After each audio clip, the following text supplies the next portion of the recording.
It's my pleasure to welcome you all to this LIANZA TELSIG webinar, in which my amazing colleague, Lee Timutimu, will explore Indigenous data sovereignty through a Māori first perspective, drawing on its experience in library-based research data management. And we're also hoping that it's kind of going to follow up from some of the AI stuff we did last year. Lee is the Kaihāpai Mana Raraunga, or Data Sovereignty Steward at the University of Waikato, and works within our library's open research team, in which he supports researchers and students with research data management advice and technical expertise. His work centres on ensuring research data is managed, shared, and preserved according to best practice, while also recognising the importance of Indigenous knowledge systems, cultural protocols, and community ownership. Lee, thank you so much for coming along today to share your experience and knowledge with us. I'm sure everyone else here is looking forward to it as much as I have been. So yeah, over to you. Kia ora, Kate. Tēnā koutou katoa. Nau mai haere mai ki tēnei kauhau. Yeah, well, good to be here. And hopefully my audio is coming through all good. You'll shout at me if it's not.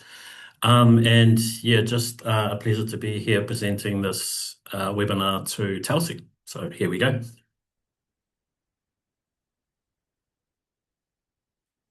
All right, before I get started, just a disclaimer on how this presentation was shaped up. I'm going to read this verbatim because it's important. All content shared here is publicly available. I've not referenced or used or repurposed anything private or confidential. I also have not used or repurposed anything that can be classed as Māori or Indigenous data.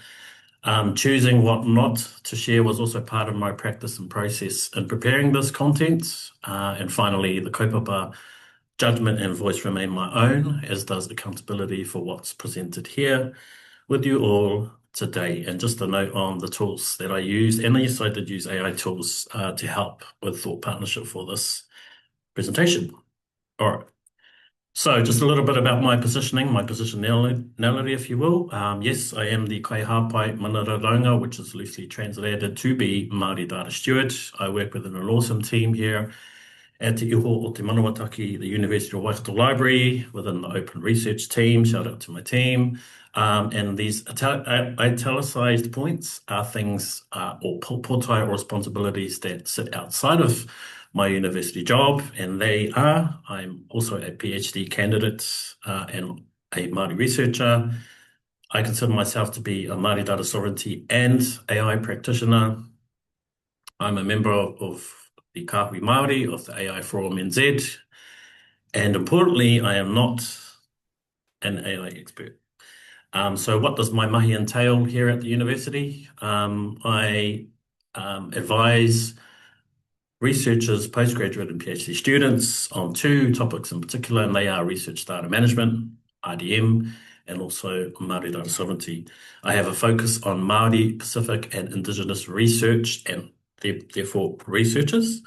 And I work at the intersection between researcher values and institutional and funder requirements. And I know I had that in my blurb for this webinar, so you're probably already aware of that. Right, so with all of that introduction, so this is how I'm going to structure my kōrero today. There's 6 parts to it. I'm going to start with the foundations of this presentation, which is, of course, bedded in Māori data sovereignty. And then I'm going to move to personal opinion versus institutional positioning. The interface, I think, we play as libraries and also research data management within our organizations. Number 4, have a look at care and fair frameworks, because they are certainly important and critical to the discussion that we'll have today, and some of the things that I will share with you around the 5th section, which is that's where we bridge into the conversation on AI. And it's very, I have to say, it's very light touch. I mean, this is a wānanga in itself, to be quite honest. 45 minutes to 1 hour is not kind of an appropriate amount of time to have this conversation, but I'll do my best to share what I have for you all today. And finally, I'll leave you with some questions. I'll leave you with some considerations that you can take away with you post this workshop. Okay. And a note to you all. You've probably had plenty of time to read the bottom sentence there, but I should say that AI is not formally within the remit of my job and my role here as Kaihāpai Mana Raraunga. However, I come at this AI conversation through a data lens, and I think that sets itself or myself up well to deliver this presentation and conversation. Okay. All right. So the foundation, of course, of my presentation is Māori data sovereignty, Indigenous data sovereignty. So just a reminder, I guess, for those of us that are not aware, Māori data is data for, from, or about Māori. It is not an abstract concept, and it carries whakapapa sometimes, and therefore it carries immense value. And so I guess with that, these concepts that we see on the screen are important and in fact, fundamental to the way that we see data through a Māori lens. And those things are, of course, people, he tangata, within that whakapapa or genealogy, who we are and where we come from. Te reo and mātauranga, so language and Māori wisdom or Māori knowledge, our language, knowledge, and Māori ways of knowing and also being. And thirdly, whenua and taio, so land, environment, and our relationship connections to place and environment. So some of us would have heard this. I guess we've heard this before. We've seen this before. Māori data is a taonga, but I just wanted to reframe that, reframe this a little. So Māori data is not simply a resource to be opened, but it is a taonga to be cared for. Now, the connection for Māori data to Te Tiriti o Waitangi Arokotu specifically is that fact that we consider Māori data to be a taonga, and with that comes some explicit guardianship and explicit obligations for care of that taonga, right? So it's about value, it's about the value of Māori data to us, it's about our responsibility to Māori data, but also it's about our obligations. And these are things that are not optional. These are things that should be applied whenever we are dealing with Māori data. And certainly we see Māori data, well, I see Māori data as a taonga, and so it's a big part of my job, isn't it? So, but this really is providing us with a legal anchor within this founding document. And also, in a sense, it provides us with an anchor to our tikanga, our protocols, and our cultural protocols, more specifically. And with that comes a degree of kaitiakitanga. So what are our obligations and responsibilities to caretake Māori data, since it is a taonga, or posited as a taonga? I've dropped this in here. Some of us will be familiar with the Māori data sovereignty principles, but I'm dropping it in here anyway for those of us that are not familiar or have not. So the first principle is rangatiratanga. I should say that these translations are contextual, so they are more relevant to data and how we see data, and they are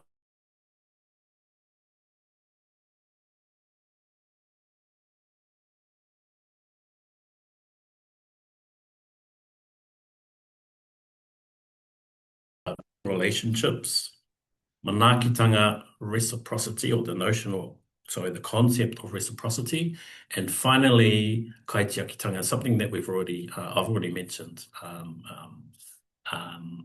already. So guardianship, or this concept and notion of obligations and responsibilities where guardianship is concerned.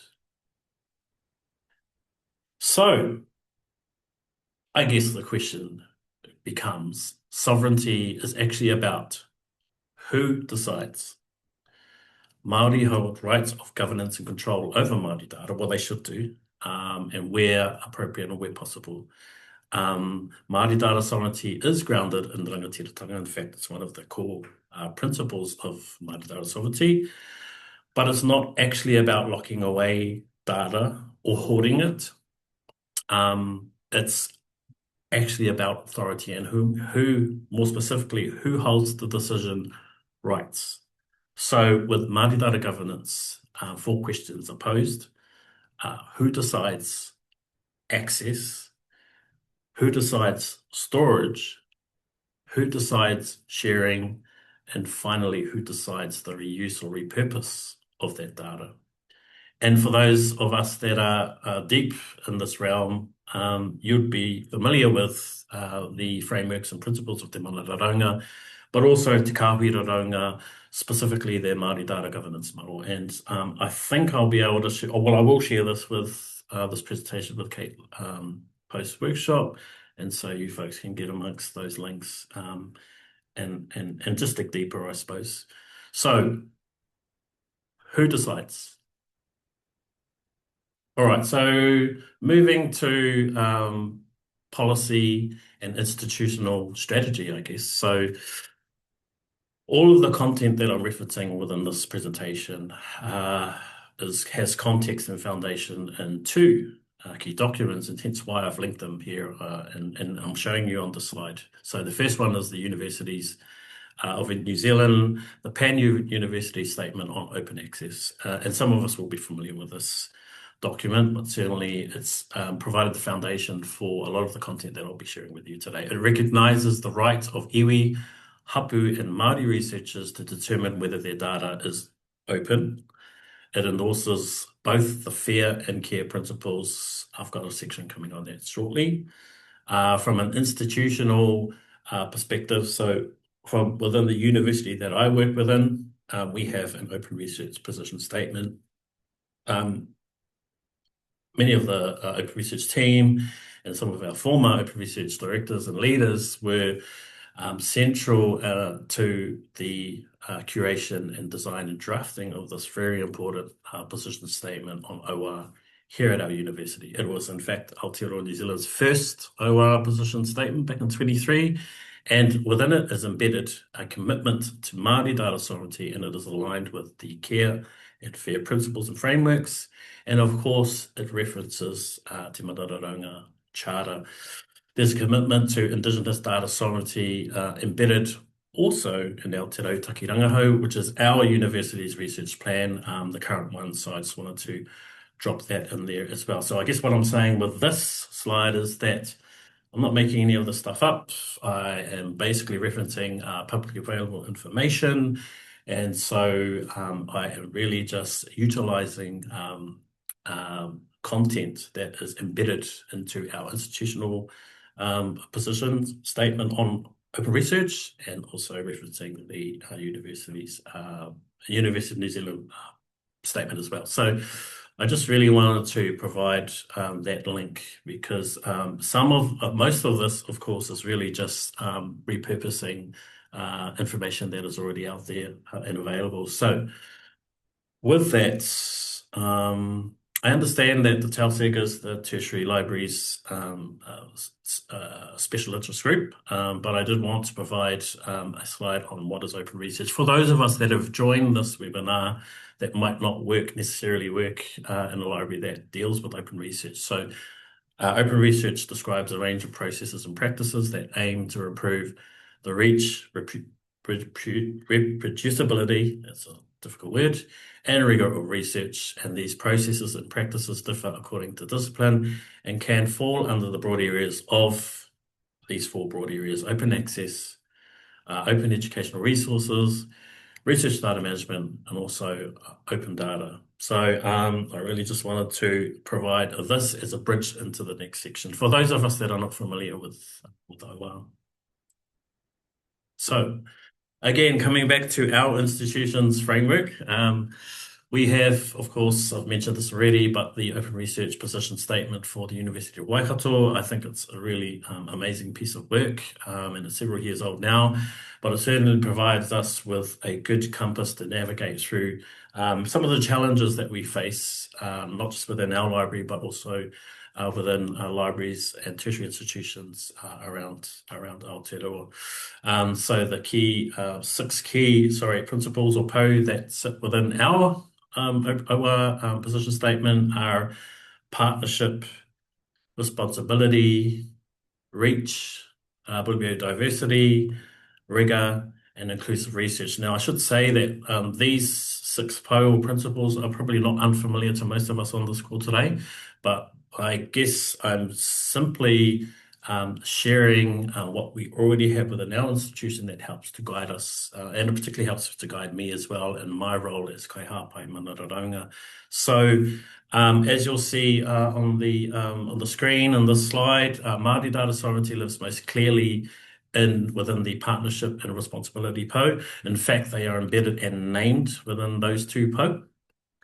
And so the Māori data sovereignty principles is actually embedded inside of our open research framework. And at the heart of these principles, we try and foster and create a research culture at the core. So I wanted to share this because this provides me, again, with a foundation with my job as Kaihāpai Mana Raraunga. I should also say that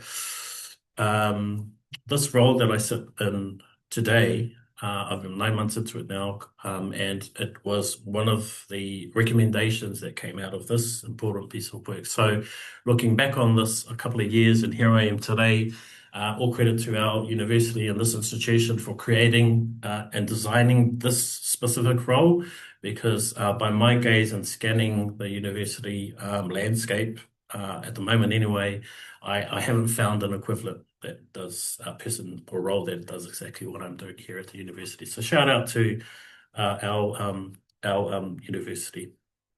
Alrighty, so hopefully I'm not boring people. So I did now want to move into, I guess, a place of tension. And this is where I feel we as librarians have the ability to hold space where there is tension. Now, you'll see I guess, a slogan that some of us will be very familiar with, and that goes as open as possible, as closed as necessary. And of course, this is something that is embedded in our research position statement.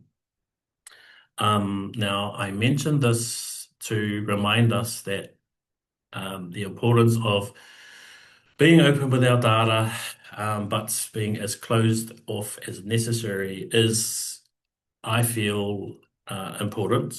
Certainly we can hold that at the center of the work and mahi that we do as librarians. But here's where I'm going to present an opinion. This is probably the only opinion that I have within this webinar on this presentation. And that opinion is, I think that, speaking for myself, I think that I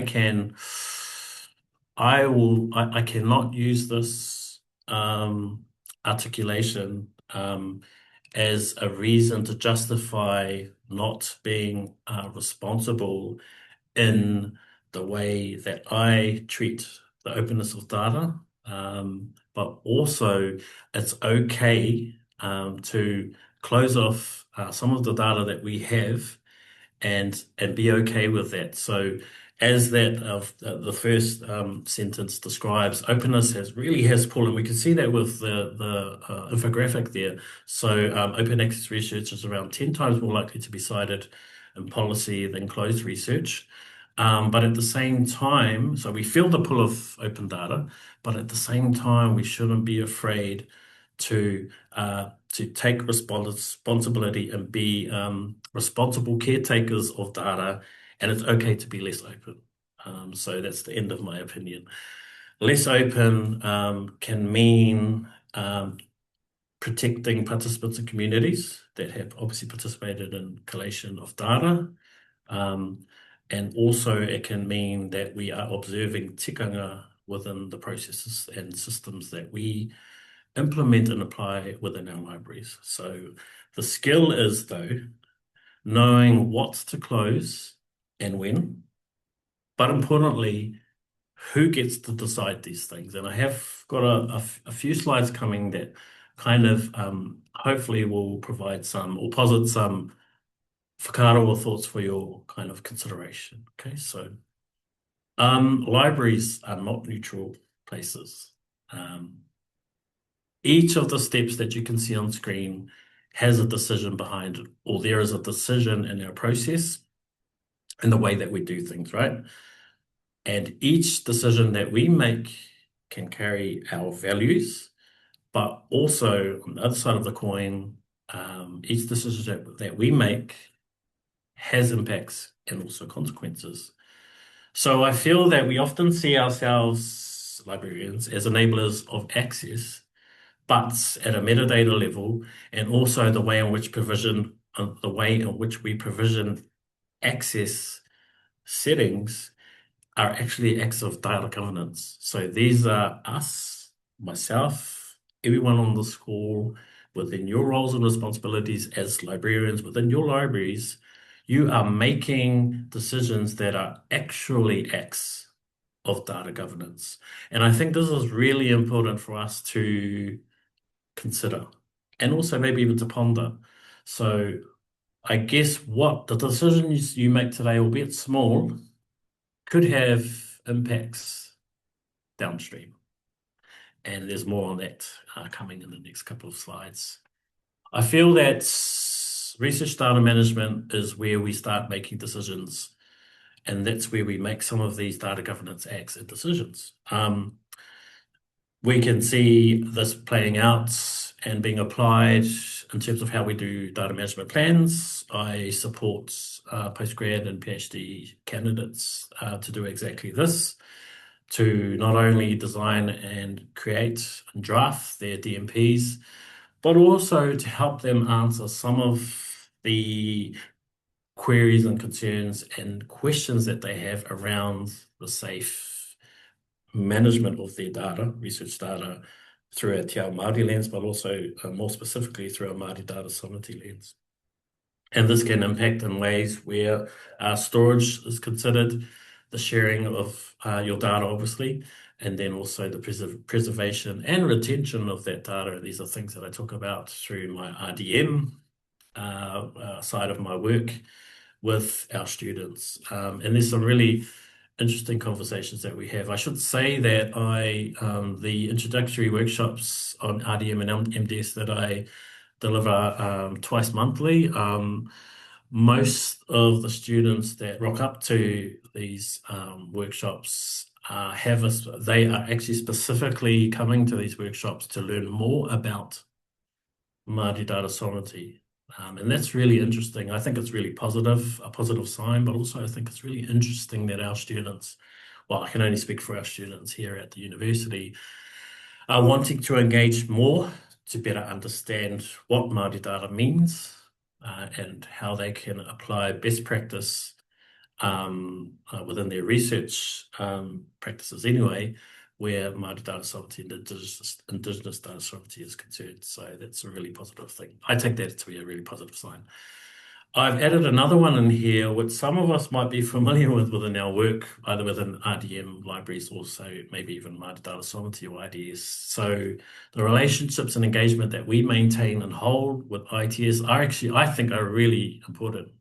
I've worked in IT for most of my life, so I understand the language of technology. But at the same time, within my role, I have to make sure that how ITS jargon is articulated to our students is understandable, right? So it's translating technical language into understandable layman's. And so I think that's a really critical piece to the work that I do currently. And that's why maintaining good relationships with your IT or ITS team and department, I think, is important to how things, especially from a storage and sharing and preservation and retention perspective, how those things or the quality of those things play out. And certainly we've put in a lot of work around the things that we're doing here to support our students in particular, where the ITS is concerned. So sorry, I probably spent too much time on there, but actually it's really a real thing in my world, so I thought I'd mention it. So the librarian's role, of course, this is not a conclusive list, but we're the advisory, we try and interpret information, And we also try and interpret the needs and requirements of our students and the people that we serve. Often we are mediators as well, so we play all of these roles. And on top of that, we're trying to translate between the systems that we use and also the values behind the work that we do, but also the values that sit behind those systems. So really, I just wanted to underscore how we, as a community, as librarians, we have a quiet influence, if you will. And we have a quiet influence because we are engaging with uh, our customers, who are basically students and people, our students and also staff, so that the choices that we make, particularly in the area of metadata, so how are we labeling and tagging our data and how will we be deciding that, actually can have an impact and effect downstream. How are we deciding access to information, to research data, to collections? And what's the process behind that, particularly if there is Māori data or Indigenous data within that, all right? And also, what language are we using when we are providing this advisory and guidance? Is it language that is respectful to the importance of Māori data or Indigenous data? Is it a language that considers the impacts of how we perceive and how we caretake data? I guess really what I'm saying is that these are things that we do, and often we probably do that we'll do this without even thinking, second nature. But really the important thing here, the takeaway from this slide is the small decisions that we make now and today might have large impacts downstream and certainly on the people that we serve. So I just wanted to leave that with you all just for thought. Moving into the next section now. I think my time is 26 minutes. Perfect. Got heaps of time still. Awesome. Some of us may have seen this graphic. So it's one that I use within my introductory workshops, and it certainly provides, this slide will provide a good segue into the next section, which is on the fair and care principles. And I really just wanted to move into the acronym FAIR. So again, I made a few assumptions before, when I was designing this presentation, and but I didn't want to assume that everybody on the call knows what these two principles are and what they stand for. So I'm really just wanting to unpack them in the next two slides. So FAIR is essentially FAIR. Think of it as a concept and framework that has been designed specifically for the reuse of data. So the acronym stands for findable, accessible, interoperable, and reusable. So the focus of this framework is really about technical enablement. It's about how do we provide accessibility to data, how do we make it more findable, and how do we ensure that it operates between different systems, interoperability in other words. And finally, how do we make it reusable? Okay, so, but it's a good framework and it is certainly widely adopted, but it is largely silent on the point of authority and control. Okay, so I'm just setting up for the next slide, and I'm going to try and identify the gaps between fair and care. Well, that's the idea anyway. Care principles are designed for people and purpose. That should come as no surprise because this framework was formulated out of the Global Indigenous Data Alliance. Okay, and the focus of care is more about people, rights, and governance, and also purpose. Specifically, who benefits, who decides, and who is protected. Because without care, and of course, if I go back to the previous slide, which which posits be fair and care. So these two frameworks are side by side, can actually be really powerful and very useful. But fair alone, or the fair framework alone, I don't think is enough. Okay, so that's why we bring these two frameworks together. And I'm sorry if some of you on the call might be already familiar with this stuff, and I don't mean to teach you how to suck eggs, but it's all part of my presentation to get to this slide here. So I see the gap between fair and care as can be described in this way. So we know that fair is widely implemented, it's well resourced and well understood. Certainly what came out of a non-Indigenous organization, not that that matters. But on the other side, we have the care principles, which was absolutely designed and created out of an Indigenous alliance. And I think that matters. It is endorsed in principle, and also, well, by my scan, it is inconsistently applied in practice. And these are some of the things that we need to learn to manage and maintain within our practice, but also potentially within our organizations. These are the things that I try to practice and apply within my role here at this university. So they are not actually opposites, but they can work really well together. But fair without care is just frictionless reuse. So it's really just a frictionless pathway to be able to reuse data. And this is where the risk lives. In my opinion, this is where the risk lives. And this is a really great bridge into, this is where I start talking a little bit more about AI. Okay? All right, I'm just going to have a little bit of a move around. All right, so this section really just is the conversation around the challenges that we face when you put AI into the mix. A reminder that AI is not in my formal job description, but as I mentioned already, I can come at this conversation through a data lens, specifically through a Māori data lens. And hence why I feel that I can share some of my thoughts and considerations with you all. Share some of my thoughts with you all for consideration, should I say. So AI doesn't actually introduce any new questions. It simply amplifies the questions we already have around consent, control, reuse, and benefit. Now, if I were to zoom out and have a look at a macro level at how we use artificial intelligence as a tool, it's basically the same thing.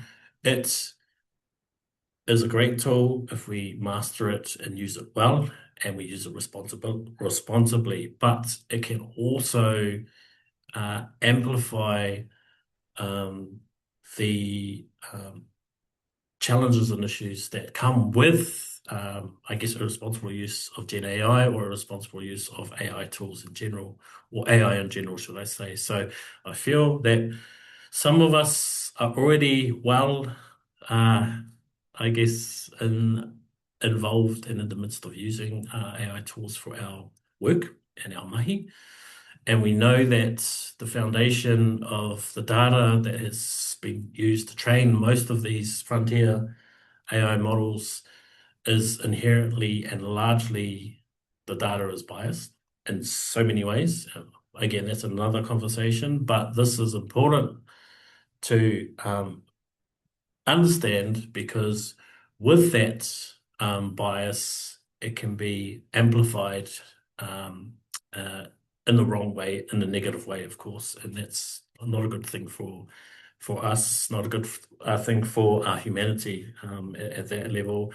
So I come to this conversation as a data steward. I'm not an AI expert. I do a lot with AI, actually, and I do a lot in AI. Certainly no expert. I'm still learning every day. And what I'm saying here is that this is exactly the lens that we need to hold up to AI. All right, we need to understand how it impacts on the data that we collect, on the data that we facilitate, manage, and caretake, and what that means downstream in particular. So what changes when we add AI to the mix? Well, hopefully this slide is going to explain that in a few words. Basically, AI simply changes the magnitude and visibility of the reuse of data. So the reuse of data at scale, data is consumed far beyond its original setting. That's a problem. Data becomes harder to see and to trace, becomes less visible. And this is the important one, authority. So it becomes harder to control at scale. And authority then slips once data is absorbed into another system, or if a system, if your data or our data is used to train an AI system. Just think of it in that way. So it's really hard to control once it's in another system, right? So I guess the statement to underscore here is data made fair today, applying the FAIR principles, may become training data tomorrow. I feel like this is a very, I think this is something that is worth consideration. I had another thought on my mind, but this is something that we should consider, all right? So I will leave it at that. I can see messages in the chat and whatnot, so I can't read them, so I'll come back to them shortly. Why do libraries sit at the center? We sit at the center of this conversation because we produce, facilitate, curate, maintain, provide access to exactly what these AI systems feed on. And that is, of course, data. And we hold data in various ways, various forms and different ways. Structured data, rich metadata at the data, about data level, and how we are actively tagging and labeling our data. This all matters. And finally, we hold data within our trusted and curated management. Okay, so this is something that we all touch, and it is part of everything that we do. The irony, I feel, is that the better we apply, or basically the better we do FAIR, the more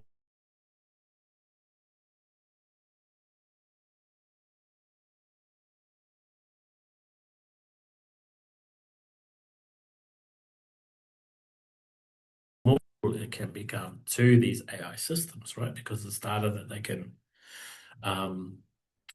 take in many different ways and then be able to train these systems.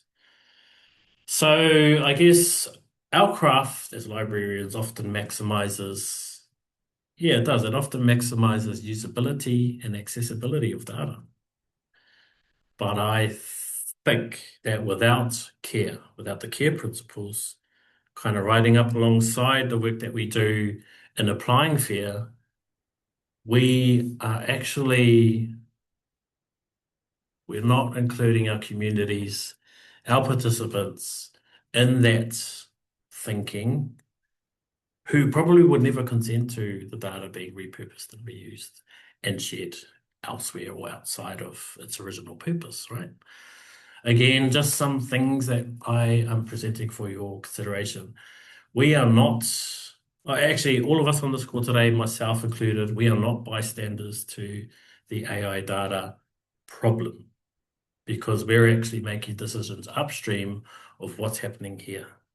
And it's impacting on, inadvertently, it's happening to our communities and our people, particularly where Māori data, again, bringing it back to Māori data, Indigenous data, particularly from the communities from which that data originated.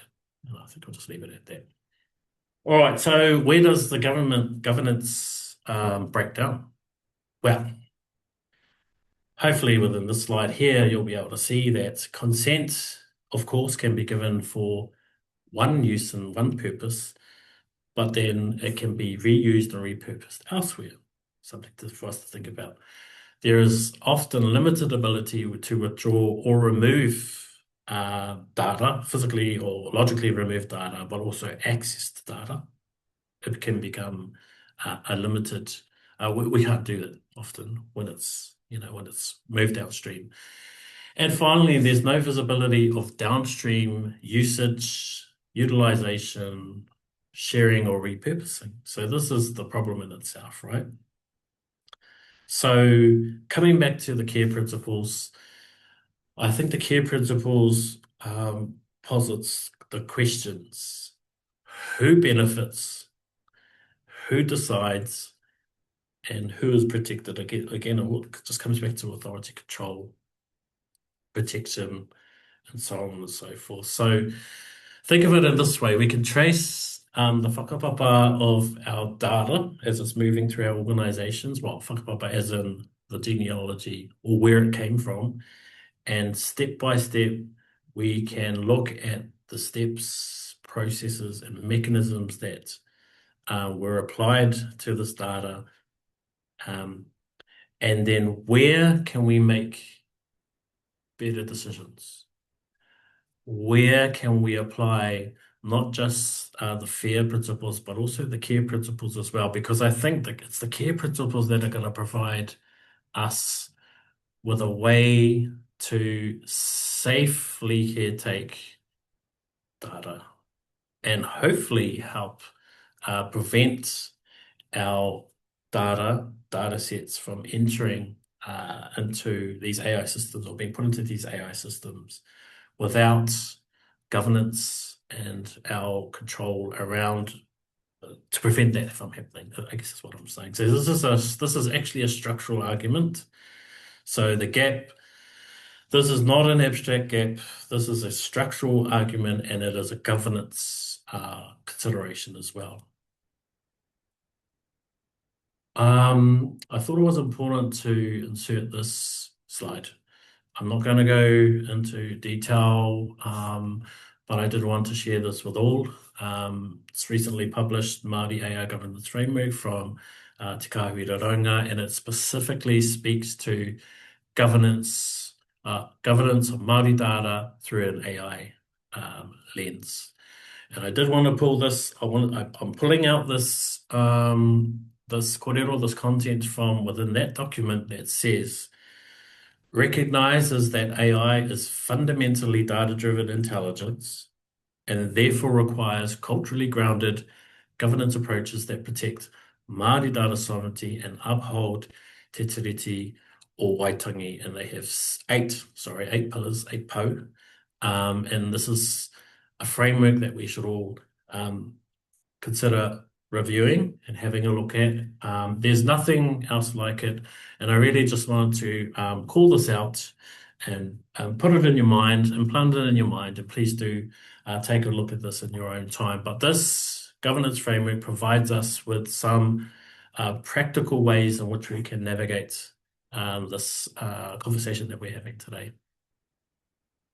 Almost to the end of this webinar, but I just wanted to present this scenario for your whakaaro, for your consideration. So let's imagine that we have a researcher that's gathering interview data. Actually, this happens a lot here at this university, but even at your university as well. A researcher gathers research data from a Māori community or even Māori participants. Gone through the ethics approval, it's been consented, they've free and prior informed consent, FPIC, they've gone out to their communities and participants and they've signed off and given consent to be interviewed, so on and so forth. The data is then carefully stored and it's described in metadata tagged and so on, all of that good stuff. It's then deposited in a secure repository under the conditions of the research project, I guess. But then later, it is scraped, repurposed, aggregated, and then used to train AI systems. So this scenario is a real scenario, and it is happening in the real world. So with that as a setting or as a backdrop, I think we should ask ourselves the questions. Was consent given for this to be handed over, handed on, scraped, or taken? Who governs it once it leaves our institutional systems? Who's benefiting from the data now? And can that data be removed, withdrawn, taken back? These are questions that we should consider. So the issue isn't actually about the research. Of course, it's not. It's not about how the research was done. It's not about where the research was stored or shared. It's actually, the issue is what happens to the data afterwards. And I think this is something that's very real that we all need to consider and have put some thought into. And just have a think about how that impacts on you and your role and also to your institutional library organization. I just want a shameless plug to this library guide that I helped to curate with some of our experts here at the University of Waikato. And it is a library guide specifically on Māori data sovereignty. But within that, it's been written through the lens of a researcher, specifically through the lens of a researcher. And within that library guide, there's some scenarios that I urge you all to take a look at. They are real world scenarios that we posit for the consideration of our researchers and postgraduate and PhD students. But it really gets you thinking about some of these scenarios and what the impacts are, what the challenges are, but also what could be some of the safe ways to navigate through some of these scenarios that we're seeing today.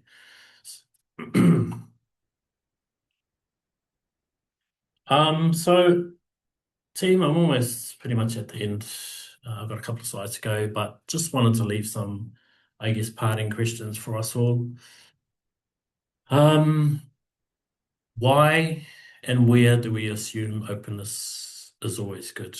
Probably a better way I could have landed that question, but hopefully it makes sense. Why and where do we assume openness of data is always good?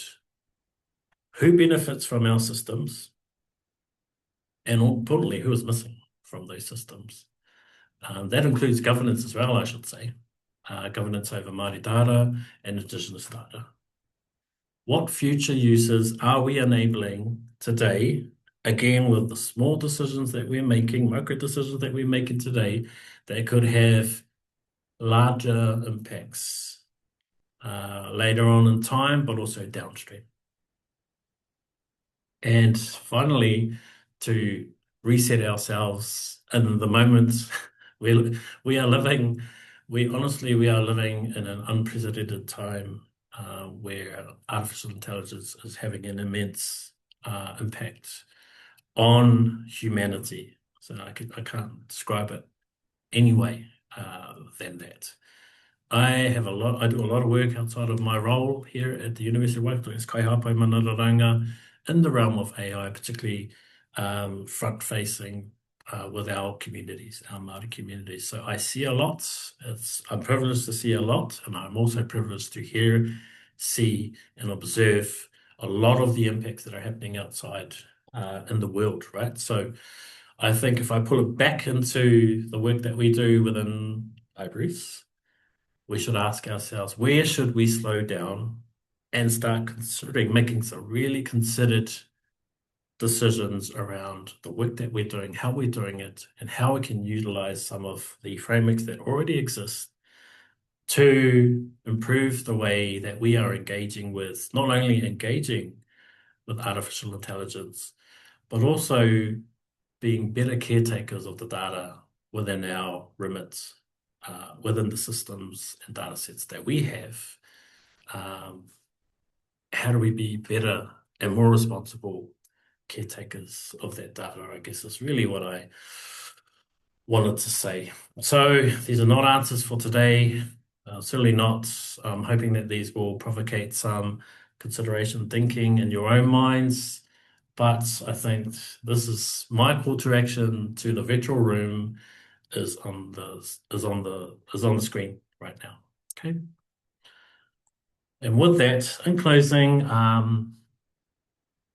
I think libraries are not neutral places. They are not places of neutrality. In fact, I think we are active participants in data governance. We are active participants in the process of data governance simply because we are making our own decisions, albeit small, albeit, and those decisions can have an effect on how data is reused, accessed, repurposed down the line, downstream. Okay, so I've said it multiple times already, but I do believe this. A couple of smaller, I guess, thoughts. Indigenous data sovereignty isn't something that we implement once. It's something that we practice, negotiate, learn, and also maintain. And finally, this was something that popped into my head as it was preparing for delivery of this webinar this morning. But I think that the care principles can act as a kaitiaki of our data. Indigenous data sovereignty framing, as posited by the care principles, I feel can provide us with safe passage when we're trying to make decisions around how to be better caretakers of data, and not just Māori data or Indigenous data, by the way. I think kaitiaki of data in general. So these are the things that I wanted to leave you with. And with that, hopefully you're still with me and you haven't fallen asleep, anyone. But that brings my webinar to a close. There's a couple of frameworks that you can explore in your own time at the bottom of the page there. I've also got my email address there if you wanted to get in touch. And I don't know if we are going to have Q&A, Kate, or I'm handing it back to someone, but please do. I'll hand it over. Thank you. Wow, thank you, Lee. That was a brilliant presentation and a very enlightening session. I mean, I work in the same library as you, but I've learned a lot today. So thank you so much for sharing your expertise, your time, and your important mahi with us. Ngā mihi nui. Paula, have we got time for questions, or we might have 5 minutes maybe? We've definitely got time for 5. Yep, no problem. Go for it. Does anybody want to shout anything out, or do you want me to read a few out that are in the chat?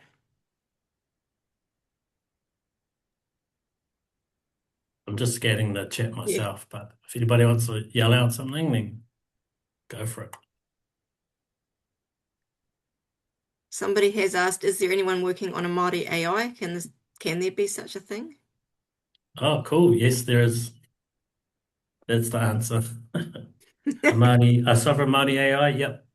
If that's what the question was, there is work being done on that. Yeah.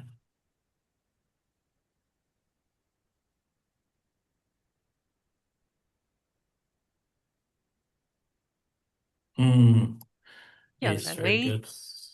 Yes. Kia ora. Kia ora. Thanks for that. That was absolutely fantastic. Taken a few notes. I'm in a slightly different boat. I'm in the special libraries, specifically in a corporate library, and we're having a lot of kōrero around this kaupapa right now. And as the librarian, I'm trying to provide a bit of tautoko and through that direction. So we're not a tertiary space, but a lot of similar elements in terms of research and so on. Do you think, are there any particular elements to this that you think particularly need highlighting in a more corporate private space because we, for one, we work with iwi and it's why it's so important to us. Is there a particular element of this that is particularly an area to either watch out for or emphasize in a more private sector space? Yeah, that's a great question, and thank you for that. I don't think there is anything different, to be honest. It doesn't matter what environment or setting that you operate in, and certainly not. We know there are gaps in corporate and enterprise. I work a lot outside of my university job anyway. I work a lot with big tech companies, and we know that they often don't have the expertise or knowledge, let alone cultural capability or capacity to navigate some of these very pointed issues and concerns and challenges that we face where Māori data and also the application and expression of Māori data sovereignty and Indigenous data sovereignty in those specific realms. So I would say it's no different, like it really isn't. You can reference the same frameworks, you can apply the same best practice principles, starting with Te Mana Raraunga, Māori Data Sovereignty Charter, and then moving quickly over to Te Kahui Raraunga Māori Governance, Māori Data Governance Framework, and now the Māori AI Data Governance Framework that they also have available on this. So it's I feel like it's all there, and I don't think there is too much of a difference that you need to kind of consider when you're trying to figure this out within your organization. So yeah, good question. Thank you. Thanks for that.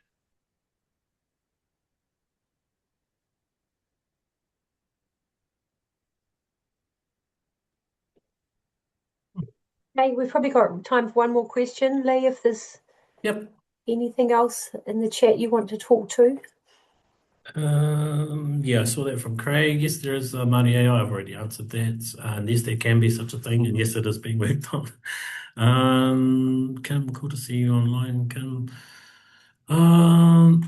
What else we got here? Think about processing Māori data.